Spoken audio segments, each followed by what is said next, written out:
হাদি ভাইয়ের নির্বাচনী প্রচারণা, হ্যাঁ, হাদি ভাই যে নির্বাচনী প্রচারণা করছে সেখানে কিন্তু একটা বড় শিক্ষা আছে। শিক্ষাটা কি?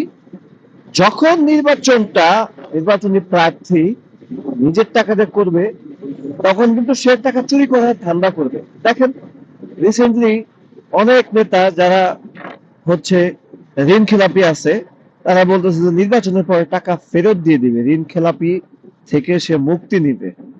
এটা স্বাভাবিক ব্যাপার, সে মুক্তি নিতেও পারে, নাও নিতে পারে, কিন্তু সে যদি ঋণ খেলাপি এই দায় থেকে মুক্তি নিতে চায়, তাহলে তার ইনকাম করতে হবে, তার ঋণটা দিতে হবে, তাই না? তো ঋণ দিবি কোত্থেকে? সে তো কত টাকা বেতন, একজন এমপির বেতন কত টাকা, যে সে ঋণ খেলাপি থেকে মুক্তি পাবে?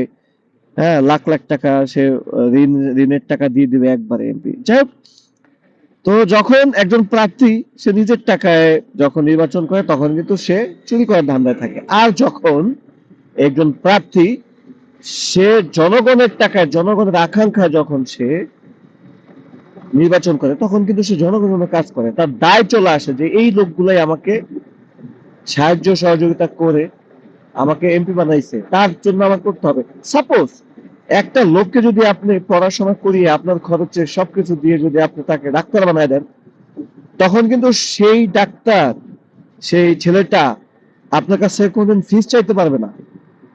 বিলিভ ইট অর নট, এটা বাস্তব। তাহলে বুঝেন, আপনাদের প্রার্থী চিনতে হবে কিভাবে, এটা বুঝতে হবে। শিক্ষিত হন, স্মার্ট হন। শুধু পড়ালেখা করে শিক্ষিত হওয়া যায় না।